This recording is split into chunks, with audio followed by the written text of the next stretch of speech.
Czy miałeś już jasną świadomość, że poezja jest twoją drogą i jeżeli tak, to kto był tym mistrzem? Czy to był Herbert, czy to był Miłosz, czy ktoś inny? Znaczy w pewnym sensie to, że ja chcę pisać, to się we mnie zadecydowało, kiedy miałem jakieś 12 lat, bo właśnie jak te zimowe wieczory czytałem Werna i innych autorów, to pomyślałem, że to jest najwspanialsza rzecz na świecie, książki, że ja to chcę robić. Ale przez długi czas nic nie pisałem, po prostu uważałem, że muszę się przygotować, że mam przed sobą wiele lat przygotowań.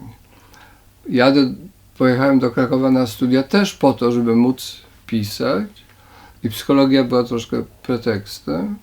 Później studiowałem filozofię, tak równolegle z psychologią. Filozofia mnie bardziej interesowała niż psychologia, ale też wiedziałem, że to nie jest, że ja nie jestem filozofem. Nigdy nie zapomnę, chodziłem do czytelni jednej czy drugiej, a brałem sobie do tego stolika kilka książek, a 2-3 które były zadane na zajęcia uniwersyteckie i 2-3 dla przyjemności.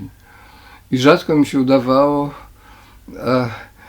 odrzucić pokusę, żeby czytać to dla przyjemności, czyli czytałem wiersze, czytałem eseje, a na samym końcu w pośpiechu to, co było zadane na uniwersytecie.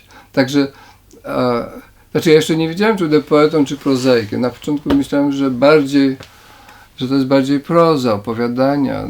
Pisałem różne opowiadania, których prawie nie publikowałem. Pisałem właśnie, jeśli chodzi o publikacje, no to są wiersze. Pierwszy, następna publikacja, druga, trzecia też są wiersze. Potem się zaczynają recenzje i szkice literackie. A dopiero później, po latach, znaczy nie po bardzo, ale trochę później jednak jakieś pierwsze opowiadania. Później napisałem powieść, która się nazywa Ciepło-zimno, wyszła kiedy miałem 30 lat.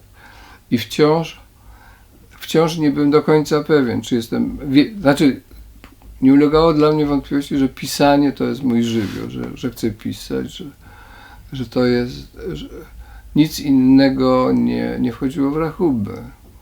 Ale wybór między prozą i poezją nie był od początku taki jasny. Dopiero po paru dobrych latach zacząłem rozumieć, że ja się mocniej wypowiadam w wierszu niż w prozie narracyjnej. Natomiast esej, szkic literacki został zawsze jako taki element dodatkowy, jako coś, co towarzyszy pisaniu wierszy. Także Kraków dla mnie był od początku tym miejscem do pisania. To wiedziałem, że tam